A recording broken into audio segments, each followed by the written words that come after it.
Zainab's hands trembled as she stood in the private room of the restaurant, facing the man who could end her life with a single word. Jin sat perfectly still behind his desk, his sharp features unreadable, dark eyes fixed on her like a predator assessing prey. "You have 2 minutes," he said in accented English. "Speak." She'd rehearsed this moment 1,000 times during the 3 weeks it took to track him down. None of those rehearsals had prepared her for the ice in his voice or the way his presence seemed to consume all the air in the room. "Sir, my granddaughter has a birthmark just like yours." The words hung between them. Jin's expression didn't change, but something flickered behind his eyes. His hand, resting on the desk, curled into a fist. "What did you say?" Zainab's throat tightened. She pulled out her phone with shaking fingers, swiping to a photo of Adeh, her baby. 6 years old, gap-toothed smile, and there on his left shoulder blade, a crescent-shaped birthmark, dark against his light brown skin. Jin stood so abruptly his chair scraped against the floor. He moved around the desk in 3 strides, snatching the phone from her hand. For a long moment, he stared at the image. "Where did you get this child?" "He's my grandson, my daughter's son." "Your daughter," Jin's jaw clenched. "What's her name?" "Amara, she passed away 6 months ago." Something cracked in Jin's composure. He turned away, one hand pressed against his temple. When he spoke again, his voice was barely audible. "Amara, she told me her name was Mary." Zainab's heart lurched. "You knew her?" 7 years ago."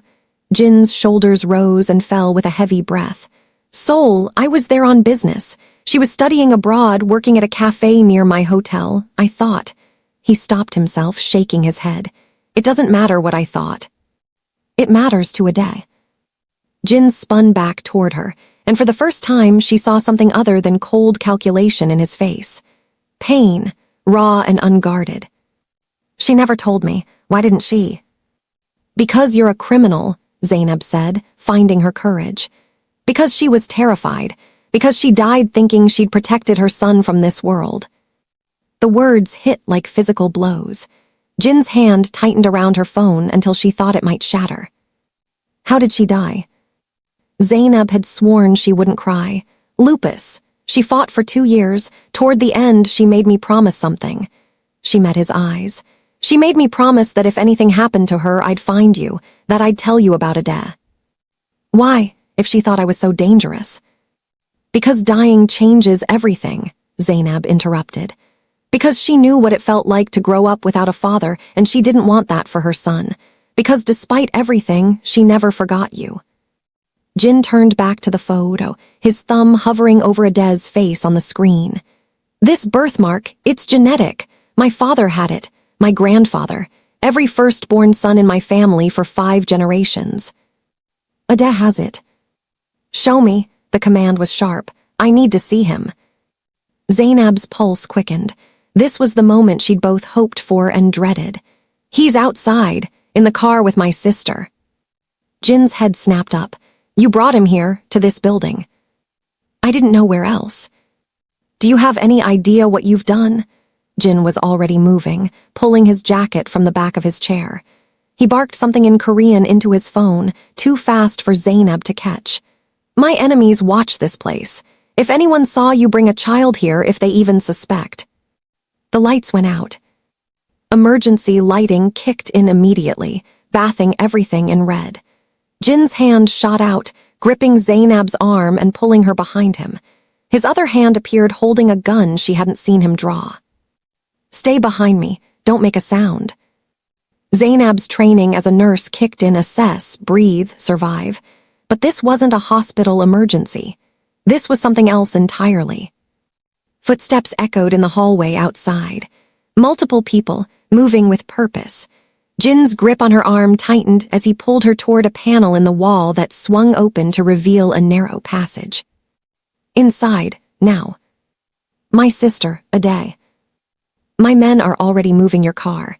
If you want to see them alive, you'll trust me." Zainab stumbled into the passage. Jin followed, the panel sliding shut behind them just as the door to the office exploded inward. Through a gap in the wall, she could see men in black tactical gear flooding the room, weapons raised. They weren't police. She knew that instinctively. Jin's breath was hot against her ear as he whispered, "Your daughter was smart to hide from me, but she should have been more afraid of who else might be watching." "What does that mean?" "It means," Jin said, pulling her deeper into the darkness, "that I'm not the only one who's been looking for Amara's child. And the others who want him, they don't plan to ask nicely." Zainab's blood turned to ice. "Why would anyone else?" "Because 7 years ago, your daughter witnessed something she shouldn't have. Something that powerful people have spent a fortune trying to bury." Jin's voice was grim. "And if her son exists, it means their secret isn't as safe as they thought." The passage opened into an underground garage Zainab hadn't known existed. Jin kept his gun raised, scanning the shadows before pulling her toward a black sedan. He shoved her into the passenger seat and started the engine in one fluid motion. "Where's my sister? Where's Ade?" "My second-in-command has them. They're safe for now." Jin's knuckles were white on the steering wheel as he navigated through a maze of tunnels. "Tell me everything. What happened the night before Amara died?" Zainab's mind reeled. She was in the hospital, barely conscious. She kept saying someone was watching the house. "Was someone?" "I thought it was the medication, the hallucinations." "It wasn't." Jin took a sharp turn, tires squealing. "Did she give you anything? Papers, a drive, photographs?" "No, just..." Zainab's breath caught. "A letter for Ade. I haven't opened it. She said to give it to him when he turned 18. Jin swore in Korean. "Where is it?" "My apartment, hidden in." "It's gone. They've already searched your place." He glanced at her, something almost like sympathy crossing his face. "That's why they hit my building tonight. They followed you here. They know you made contact with me." Zainab felt the world tilting. Who are they? People who thought they'd eliminated every witness to what happened in Seoul 7 years ago. High-level people. Government contracts, international arms deals, the kind of corruption that starts wars. Jin's voice was bitter.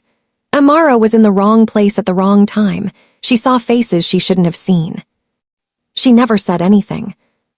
Because she was terrified, because she knew what they'd do to protect themselves. Jin's phone buzzed. He answered in rapid Korean, his expression darkening with each word.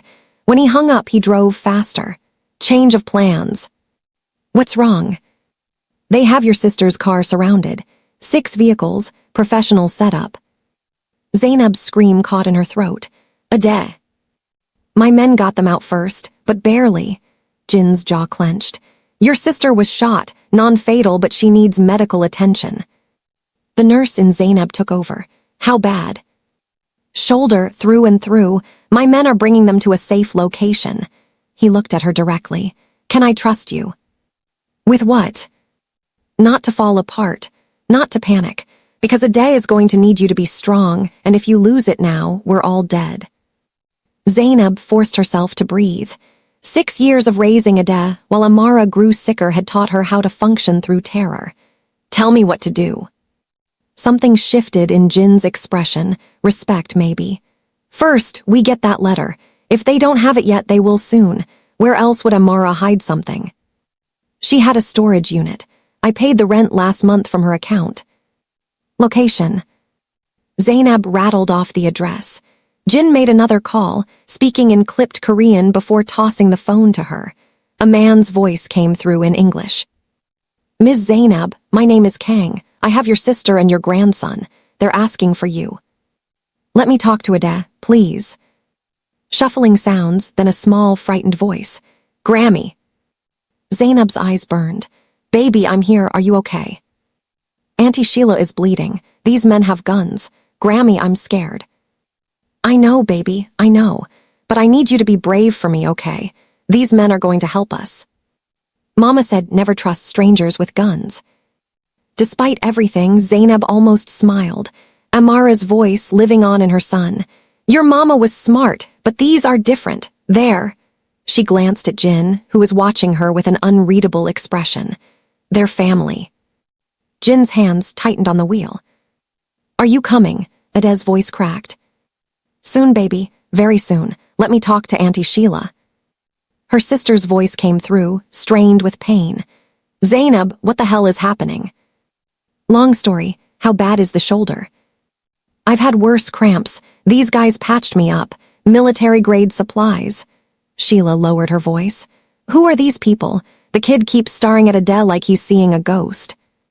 Which kid? The one in charge, young guy, Korean, has the same eyes as, Sheila stopped. Oh my God, Zainab, is he? Yes. Does he know? He knows. Jin pulled into an industrial area, killing the lights as they approached a storage facility.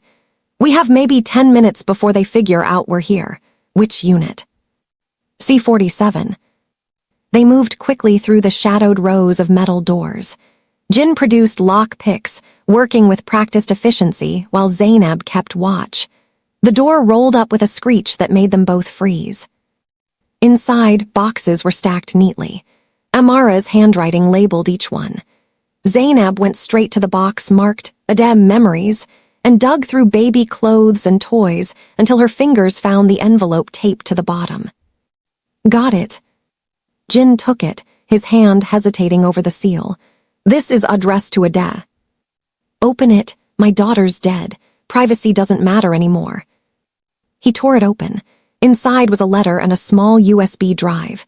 Jin's face went pale as he read. What does it say? She didn't just witness the deal, she recorded it. Jin's voice was hollow. On her phone, names, faces, conversations, she copied everything to this drive before they realized she was there. Why didn't she go to the police? Because half the people on this recording asterisk are the police, and the other half, he looked at her. One of them is my father. Zainab's world stopped. My father wasn't just a businessman. He ran one of the largest criminal networks in Asia. When he died 3 years ago, I inherited everything. Jin's face was stone, including his enemies, including his sins. Amara knew this. Not when we met, but she must have figured it out after, when she saw him on that recording. Jin's phone buzzed with an alert. He swore. They're here, back door, now. They ran. Behind them, Zainab heard vehicles screeching to a stop, doors slamming, shouted commands. Jin pulled her around a corner just as bullets tore through the metal walls where they'd been standing. They made it to the car. Jin drove like a demon, weaving through back streets while Zainab clutched the letter to her chest. The safe house, she gasped. Where is it? 20 minutes north, if we make it that long. Jin's phone rang. He answered, his face going rigid. Say that again. Whatever he heard made him punch the dashboard. When he hung up, his voice was deadly calm. They took a day. Zainab couldn't breathe. Kang was moving them to a second location. Ambush at a traffic light. They grabbed Ade and ran. Your sister is alive, but... Where is my grandson? Jin's phone buzzed with a video message.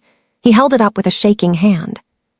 On the screen, Ade sat in a chair, eyes wide with terror. Behind him stood a man in an expensive suit, his hand resting on the child's shoulder.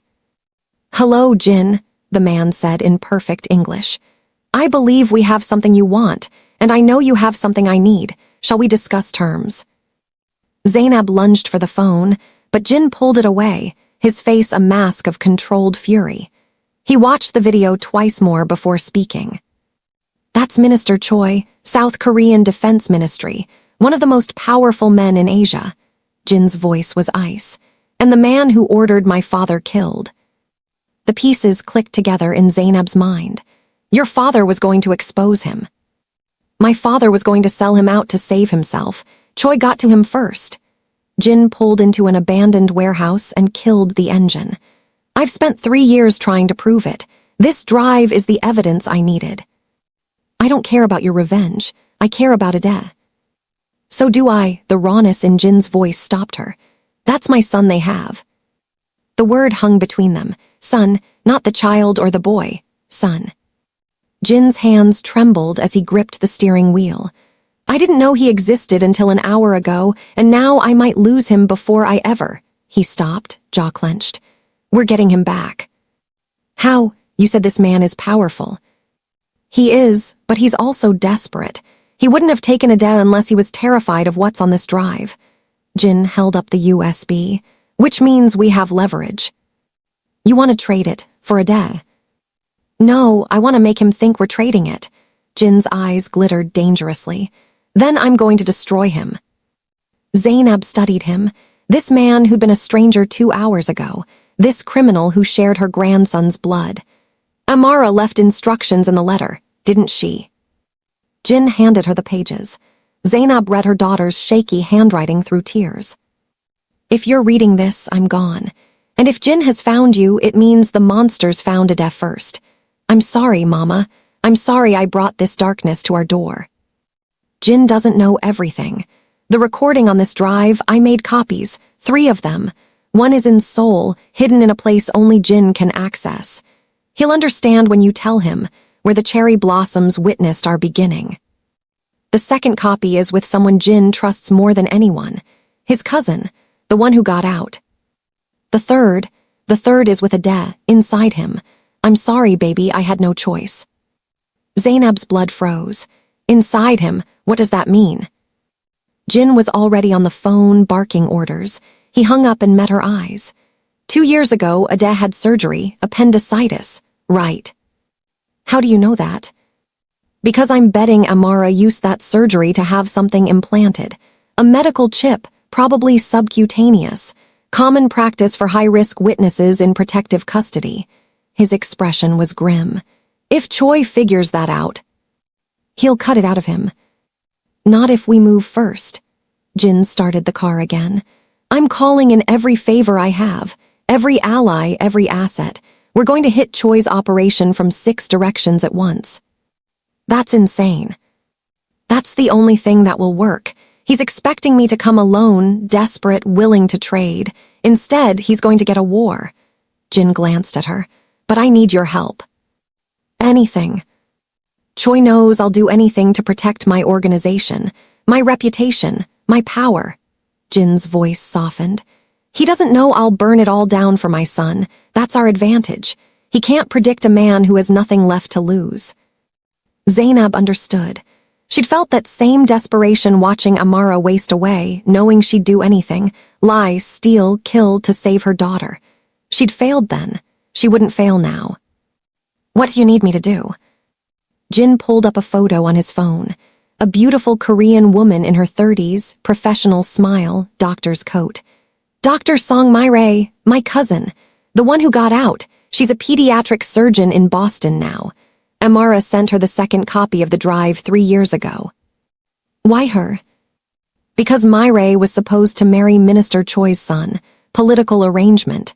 She ran the night before the wedding, gave up everything to escape that life. Jin's expression softened. She's the only person I've ever trusted completely. If anyone can help us extract that chip from Ade safely, it's her. She's in Boston. Where are we? New Jersey, but she's already on a plane. Lands in 90 minutes. Jin showed her a text thread. I contacted her before I knew Ade was taken. Asked her to come prepared for emergency pediatric surgery. You were planning to meet him. Realization dawned on Zainab. Even before this went bad, you were going to. I was going to know my son. Yes. Jin's voice cracked slightly. I was going to try to be something other than what my father was. The vulnerability in his face reminded Zainab so much of Amara, her daughter, scared and pregnant, admitting she'd fallen for a man she could never have. Jin's phone buzzed. His face went white as he read the message. What is it? He showed her. A photo of Ade still in the chair, but now there was a man in surgical scrubs standing behind him. The caption read, You have 6 hours to deliver the drive. After that, we extract what we need ourselves. Choose wisely. Zainab's vision blurred with rage. They wouldn't. He's a child. Choi killed my father by making it look like a heart attack.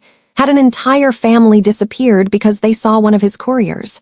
A child means nothing to him. Jin was typing rapidly, but he made a mistake. What mistake? The surgical setup in that photo. I recognize it. That's not a private facility. Jin zoomed in on the background, pointing to specific equipment. That's a hospital, public hospital, which means regulations, cameras, staff rotations. You can find him. I can narrow it down to 3 locations in our area. My men are already checking. Jin's phone rang. He answered in Korean, his expression sharpening. They found him. St. Catherine's Medical Center. Choi has the entire 4th-floor surgical wing locked down, claiming it's a quarantine situation. How do we get in? We don't, not directly. Jin pulled up blueprints on his phone. But there's a way, risky, probably going to get us both killed. I don't care. Jin actually smiled. You're like her, Amara. She had that same fire. Tell me about her, about what happened between you. Jin was quiet for a long moment as he drove. I was in Seoul to finalize a business deal, legal for once, trying to build something legitimate. She served me coffee every morning for 2 weeks. Terrible coffee, but she smiled like sunshine and she wasn't afraid of me. Everyone else was. Everyone else knew who I was. She just saw a man who looked tired. Jin's voice grew distant. We talked about music, books, her mother back home who taught her to be strong. She never asked what I did for a living. I never told her. When did she find out? The night of the deal, she was walking home from her shift, took a shortcut through the warehouse district. Jin's hands tightened on the wheel. She saw the exchange, saw my father. Saw Minister Choi and 3 generals. Saw enough to understand exactly what kind of man she'd been sleeping with. She ran. I tried to find her, but she'd already left Korea, changed her name, went dark. His voice broke. I thought she hated me, thought she was disgusted by what I was. I never imagined she was pregnant. Zainab reached over and gripped his hand. She loved you. Even at the end, when she was dying, she'd look at Ade and see you in his face. It made her smile and cry at the same time. Jin pulled over suddenly, his shoulders shaking. For a moment, the dangerous crime lord disappeared, and Zainab saw just a man grieving everything he'd lost. I could have protected them, both of them. Maybe you'd all be dead. Zainab's voice was firm. Amara made her choice. She kept Ade safe for 6 years. Now it's our turn. Jin wiped his eyes and nodded. St. Catherine's, we have 4 hours before Choi's surgeon goes to work. Myray lands in 2 hours. That gives us a window. What's the plan? Jin's phone buzzed with an incoming call. He looked at the screen and his expression turned to stone. It's him, Choi. He's calling me directly. Answer it. Find out what he wants. Jin hit speaker. Minister Choi's smooth voice filled the car. Jin, I trust you received my message. Where is my son? A pause. Your son? How unexpected. I thought we were simply dealing with an inconvenient witness's child. You thought wrong. Choi chuckled. This changes things. A father's love is so much more exploitable than mere professional interest. Tell me, Jin, what's your son worth to you? Jin's voice was deadly calm. Everything. Everything, such a dangerous word. Choi's tone shifted. Then you'll understand why I need every copy of that recording.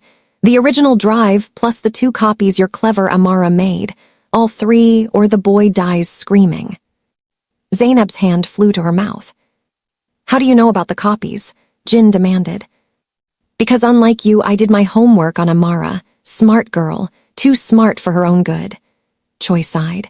The copy in Seoul is already secured. Your cousin's copy will be in my hands within the hour. Her plane will be met at the airport, which leaves the 3rd copy, the one inside the boy. Jin's eyes met Zainab's in horror. Bring me the drive from the storage unit. I'll extract the implant myself. Then you can have what's left of your son. The line went dead. Jin sat frozen. Then he slammed his fists against the dashboard with a roar of rage that shook the car. He has Myray's flight information. He has the Seoul location. He has everything. Jin's voice was hollow. How did he know? Zainab's mind raced. Then cold realization washed over her. The letter. When did you read it? In the storage unit. Why? Your phone. Were you recording, taking photos? Jin checked his phone, his face going pale. There's spyware. Sophisticated. Everything I've seen, every call I've made." He hurled the phone against the window. "He's been watching us this whole time. Then he knows we're coming." "Yes." Jin started the car, his expression hardening into something terrifying. "Which means we're going to give him exactly what he expects, and then we're going to kill him."